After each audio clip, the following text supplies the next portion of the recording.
Something a little different this morning. I've been thinking I need to do more stories of these Black women being abducted. It's not a kidnapping, right? Is it a kidnapping? And so this story, I saw this story on yesterday on Facebook, and I was like, I really need to share this story. I haven't really been watching the news, so I don't know if it came over the news. I did see it on the Shade Room this morning, so shout out to the Shade Room. And maybe you've heard of it. If you haven't, please share this story so that we can find this young Black woman. There's so many missing Black women and Black girls that we don't know about. That's not all over CNN and MSNBC. But if it was Becky, they would stop the presidential inauguration to tell us that a Becky is missing. Granted, everybody's important, and we want to find every woman, every boy, every girl, every child, every man that has been abducted. Okay, but y'all know what I'm saying, child. Y'all know what I'm saying. Happy Saturday. Good morning. I'm a little late this morning, but that's because I was doing my mentoring sessions this morning. I want to thank for your love and support. And I took my braids out. I know. I was like, they're gonna think I'm crazy.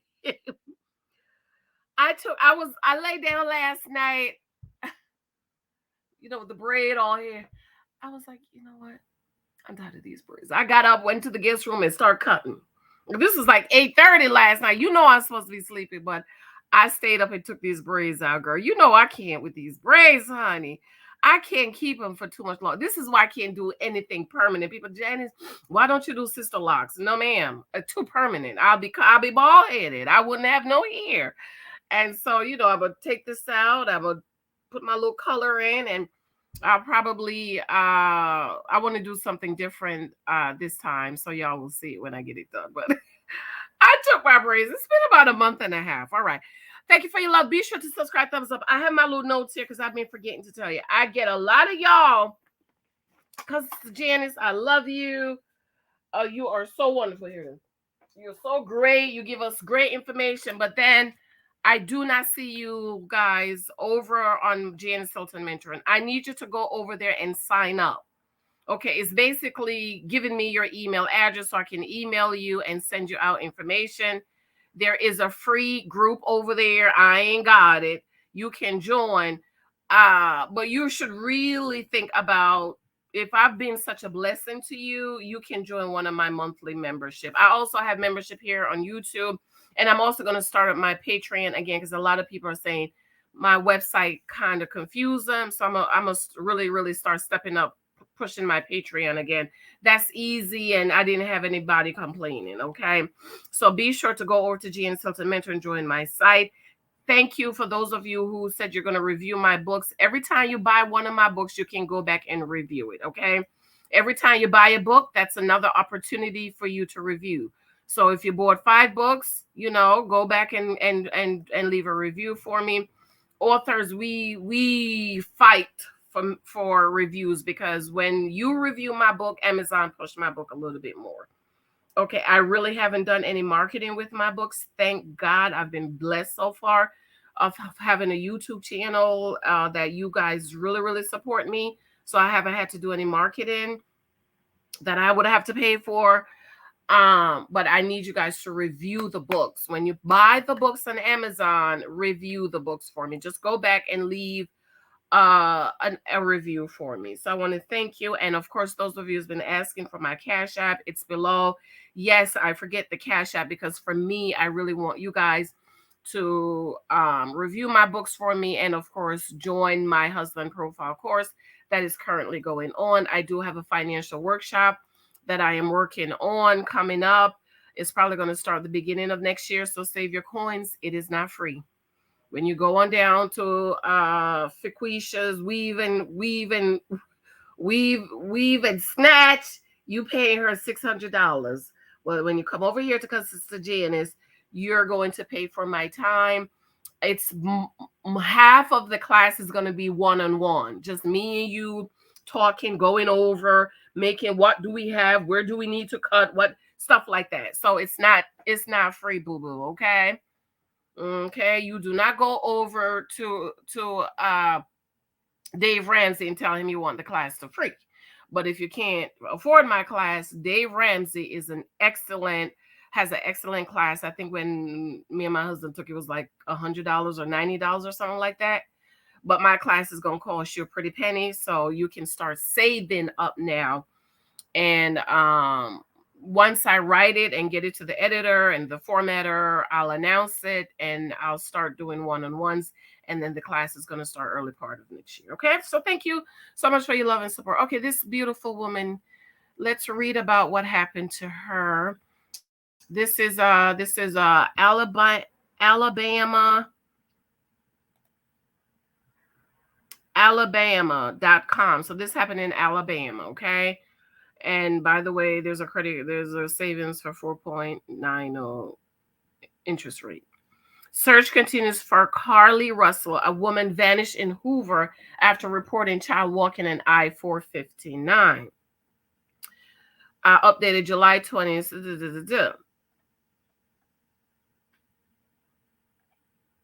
Reward totaling $25,000 are being offered as the search continued Friday for a woman missing after she told family she was checking on a child she said was walking alone alongside Interstate 459. An anonymous donor has put up $20,000 for the safe return of 25-year-old Carlee Willis, Hoover police said Friday afternoon. Additional crime support is offering $5,000. Didn't I tell you? One person put up $5,000 and the crime fighters put up $5,000. But if she had a lighter pigmentation, the crime fighters would have put up $50,000 or $100,000. You know what I mean? Let's just call a spade a spade. Let's just not pretend that this stuff is not happening in this country. Let's just not pretend that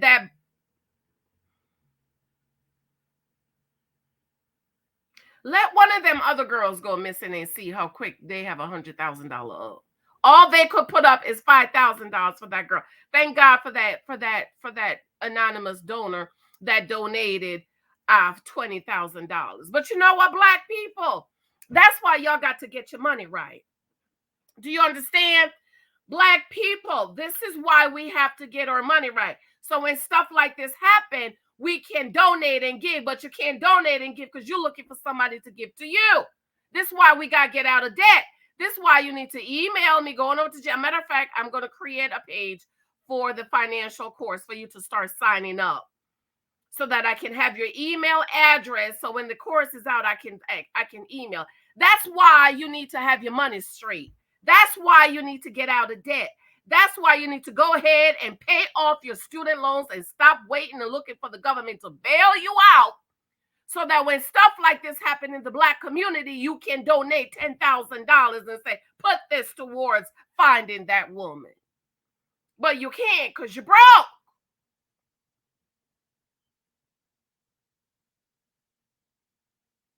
This is why stories like these are reasons why we got to get our money right.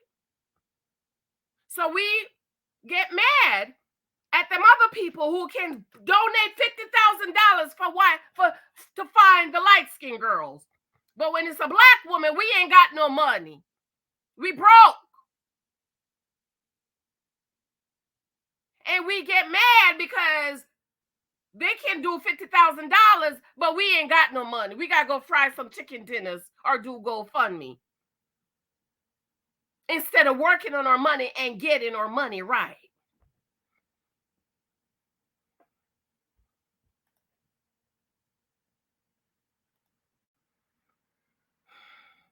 The search began Thursday night when Hoover 911 at 9:34 p.m. received a call from Russell, said Lieutenant Daniel Lowe. Russell told the dispatcher that she was near mile marker 11 when she saw a toddler walking alone on the side of I-459 between the flyover to Galleria and Highway 150. After calling 911, Russell stopped to check on the child and called a family member to report the same details. Lowe said the family member lost contact with her, but the line remained open. Officers who were already en route to the location of the initial 911 call located Russell's vehicle and some of her belongings nearby, but were unable to find her or a child in the area. Hoover police have not received any other calls of someone missing a small child. Let's play the video.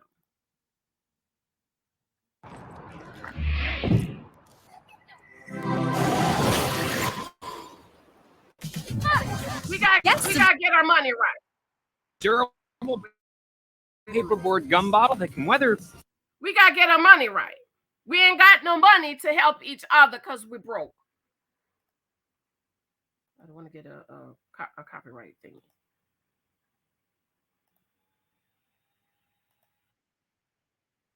How do I? Okay, here you go. Because we're broke. And you know what? We're not really broke. We have poverty mentality. We have poverty mentality, and we don't want to sit our hips down and learn about money and finances. When I first started my job, right, that I've had for almost 20 years, I worked with this girl that lived with her mama. No, we was in our late 20s. We were all fresh out of college. After college, you got you a little job because you knew, girl, you was going to get this job. I knew I was going to get this job. The job that I have now, I missed it by a few months. When they were doing the job thing, I needed my bachelor's and I was like months away from receiving it. So the lady tell me, okay, baby, get this information. And 3 years later, you can apply. Sure enough, 3 years later, never had that job for 20 years. This girl, her mama, charged her $250 of rent. Her mama had a townhome. Do you know every first pay of the month, the mother that worked there had to come downstairs to get her $250. But guess what? Sister girlfriend would get on the train and go to New York and get a $400 weave. You could go to New York, get a $400 weave, but your mama had to come downstairs to get $250. And that's for the month. That's not per pay. So a lot of us, we have poverty mentality, and poverty is a curse. Poverty mentality is a curse. So when stuff like this happen in our community, we don't have any money to donate for the people to go search for these Black kids that's missing.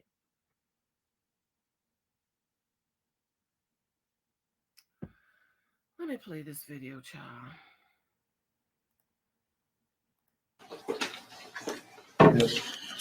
You ready? Good afternoon. My name's Captain Keith Sescaliba. I'm with the Hoover Police Department. With me today is Lieutenant Daniel Lowe with Hoover Police Department. He's the Investigations Division Commander and one of our public information officers. He's going to be reading for you guys a update in the case that we sent out earlier this morning. After this is over with, we'll email you guys a copy of his remarks so that everybody has that.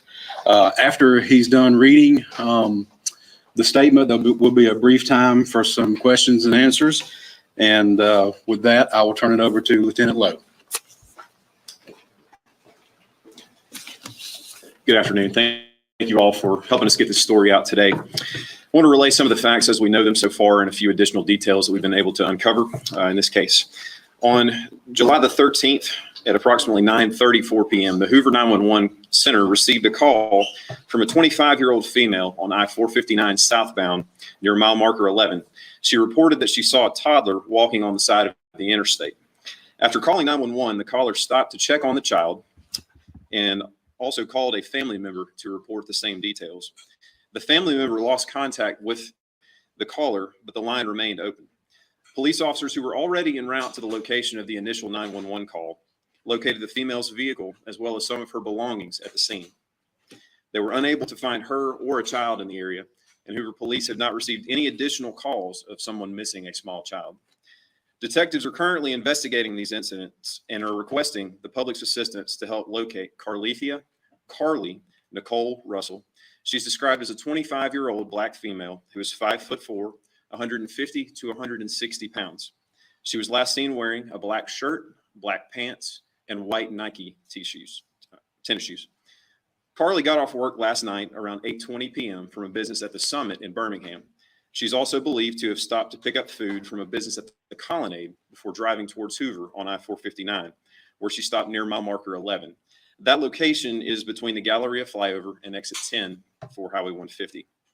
A single witness has reported possibly seeing a gray vehicle with a light-complected male standing outside of Carlee's vehicle, but we have no further information on that individual or the vehicle at this time. No piece of information is too small in this investigation. If you have any information, please contact Detective Brad Fountain at 205-444-7562 or Sergeant Drew Mims at 205-739-7274. You can also call Crimestoppers of Metro Alabama at 205-254-7777 if you wish to remain anonymous.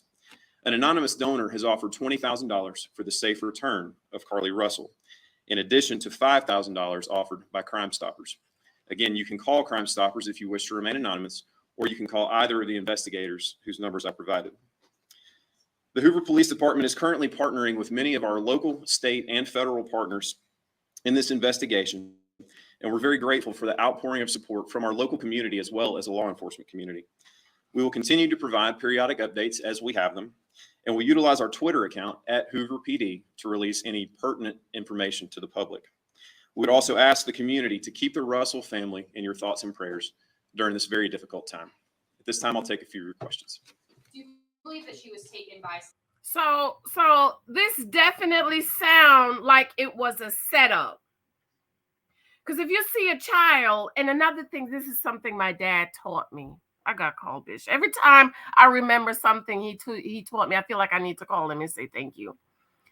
Is remember when we were kids and we learned danger, stranger danger. It's like we get to 16 years old as women, and that just go out the window. That goes out the way. Just looking back now, I remember when I used to live in Florida, when my dad moved in his girlfriend with the two girls, the girl that was older than me. Bible says bad company corrupts good manners. And she would just run and get in people's cars. She would wave the men down and get in the car. And here I go like a dum-dum getting in the car. But I'm sitting back there praying and Messiah and praying because I'm like, he's a stranger. Danger. And you see a baby, you wouldn't think, wait a minute. What if this is a setup? Right? With the right thing for us to do, ladies, is don't get out of your car. Call 911, stay on the phone, stay with the kid, as in the kid is walking, you drive, but you don't get out your car because it could be a setup. That sounds like an abduction. They abducted this woman. They used that baby walking on the side of the highway.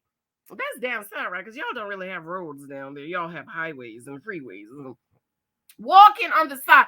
And who's to say that's a real baby? So this beautiful young woman was abducted because she's trying to be a good Samaritan. And she got out the car to check on the baby. Girl. This is not, I'm not being funny. I'm not being funny, and I'm not going to laugh. Y'all remember Chucky? You thought it was a cute baby, but then Chucky turned around and it's Chucky the baby. No, ma'am. I don't trust these little kids. I'm sorry. I see a little kid walking along. I'm staying in my car. Or what I'll do is I'll just wait to see do I see a mama or somebody. I got my phone ready, honey. I don't. Ladies, we must always, sadly, I have to say this, but that's what my dad taught me. You must always think danger, as in when you see something that you don't understand, always think that it could be dangerous. Like we have to, as women, especially for a baby, we're our motherly instinct, right? Men are hunters, so they know the danger of be careful. But for us, we weren't taught that. So you see a baby, of course you're gonna run out the car and help a baby. But we have to remember, we are living in evil times. right? It could be a setup. It could be an abduction. Back in the days, remember the 90s, you could just leave your door open. You can't do that now. Because sometimes I'm sitting here and my door will be open. My husband said, baby, you can't be doing that anymore. Because did y'all see the thing on the internet with the UPS, fake UPS man that bombarded through the people's house, and then he had two other guys on the side? You're just sitting here thinking, oh, it's just fresh air in my house. My husband's like, we can't do that. And sometimes when I sit on my porch, I make sure my husband is up. If my husband is not up and he's sleeping, I'm not sitting outside on that porch. Isn't that crazy?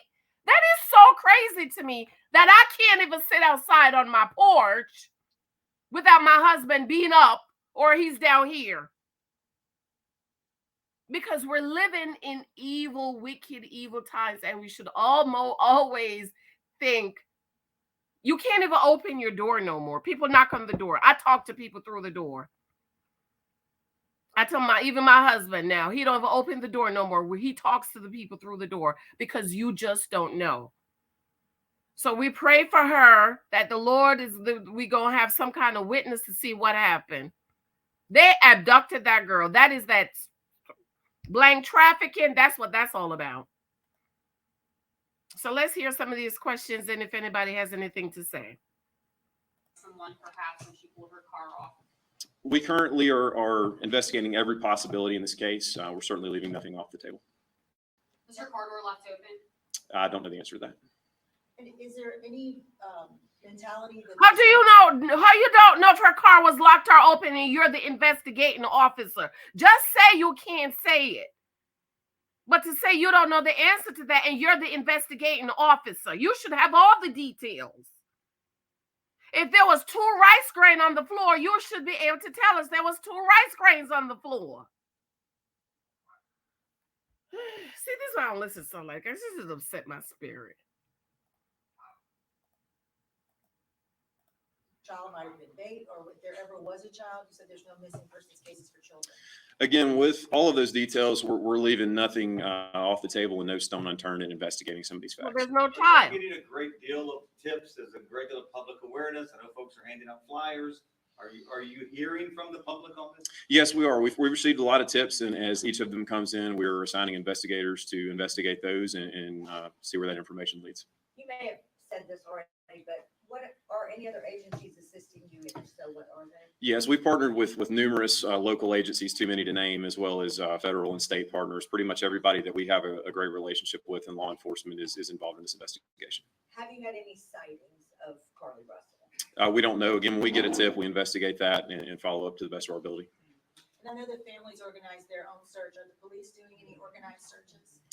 Yes, we have a myriad of resources. Everything we have at the Hoover Police Department, in addition to those partners, is involved in this investigation right now.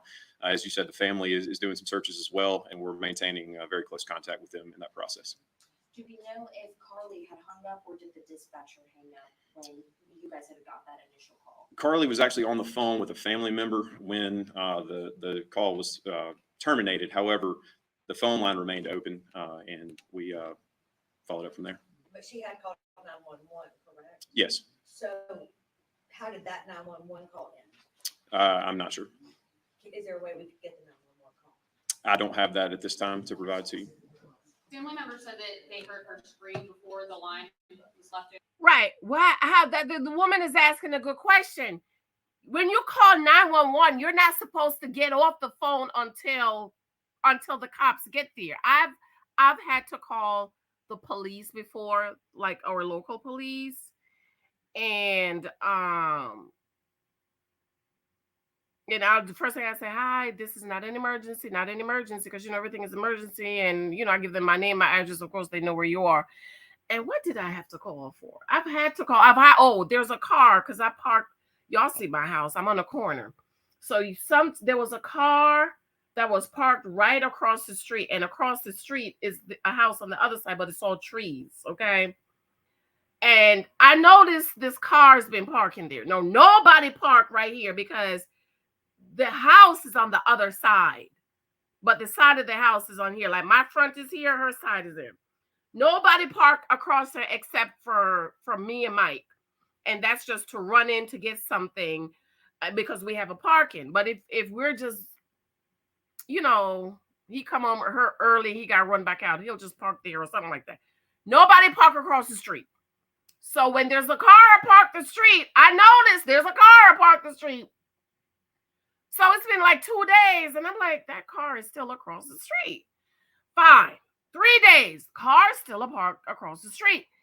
So I said, if the cleaning people come and that car is not moved, I'm going to call the police. Sure enough, the cleaning people come, the street cleaning people come. They put a ticket on the car and they drove her on the car. So when I come home, I called Newark Police. I said, listen, this car's been there. Nobody parked across the street. The man put a ticket on the car. Can you please send somebody to come look at the car? Sure enough, they came and looked at the car. The car was stolen. Okay. And it had New York plates on it.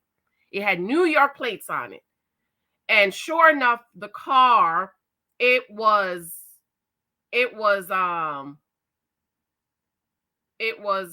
stolen. And the lady or whoever answered the phone, okay, they said we're gonna send somebody over, and they asked, do you want to stay on the phone with me? Because it wasn't an emergency, so there's no reason for them to stay on the phone. But when I called the fire people, I called the local firehouse again. Mike was not here. All this stuff be happening with my husband. Like, I called the local firehouse because the thing kept chirping. Okay. My husband wasn't here. My brother came in. He changed the stuff, but it was kept going. So then my brother went to Home Depot, got something else. It kept going. I said, this is not right. Let me call the firehouse. I said, this is not an emergency. I'm just calling to ask a question because my brother changed the thing and it was still making that noise. And he said, oh, we can come out. I said, do you think something's wrong with it? Because I'm not sure if it's carbon monoxide. I don't know. So he said, oh man, we could come. We could come, but you could stay on the phone with me. By the time I look around, it was big, 3 or 4 big old fire truck, then big old firefighters coming in the house. I'm all on the wall. The wall like this, right? And the last guy, it was 6 or 7 of them. They went down in the basement to see if it was carbon monoxide. The last guy, big old guy. He said, ma'am, how long you've had these up here? I said, well, I don't remember. We've been in this house 6 years. And he said, after 6 years, you're supposed to change these. So sure enough, call my brother. You got to go to Home Depot and get the. So I want to know why did the emergency person get off the phone with that woman? Because it's an emergency at night. So they need to investigate to see why did the 911 dispatcher got off the phone with her when she's supposed to stay on the phone with her until the cops arrive. We need to know the answer for that. We need to know, Mr. Detective Lowe, what kind of detective you is that you don't know the answer to this? How do you not know if she stayed on the phone or not? Have you guys heard that in your investigation so far? The family has relayed everything that they are aware of to us, and again, we're following up with any information that we're provided. The family asked if it was possible to put out an Ashanti alert, I believe. Is that something that could have been done when you guys got the notification that she went missing? So alerts of that nature are handled by Aaliyah, and we've provided all the facts of the case as we currently know them to them for them to review the case. And if they deem that to be appropriate, they will issue an alert. Can you tell us who people should contact over the weekend as the search kind of continues? Yes, I'll repeat the same numbers. The 2 gentlemen to my right are Detective Brad Fountain and Sergeant Drew Mims. They're with our Crimes Against Persons unit. Detective Fountain's number is 205-444-7562. Sergeant Mims is 205-739-7274. And again, Crimestoppers of Metro Alabama is 205-254-7777. And you can call any of those numbers. They have people that either get messages or can return calls very quickly.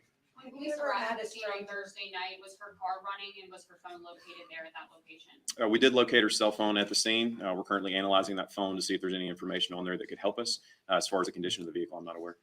Have you ever had a stranger abduction in Hoover? I would have to check our records for that.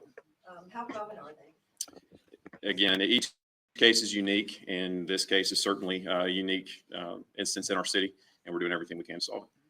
Is there a staging area that you guys would be staging for searching or anything like that? The police department is handling all of our resources internally, and if we need additional resources, we'll reach out to our partner agencies. Does the missing woman have any mental illness history or any physical conditions that people should be aware about? I can't speak to that right now. Last question.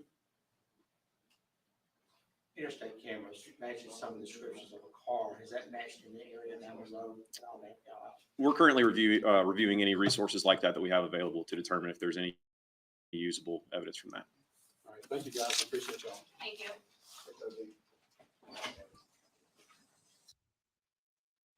I pray they find this young woman. We and mamas, aunties, uncles, daddies, fathers, brothers, y'all need to teach. You're going to have to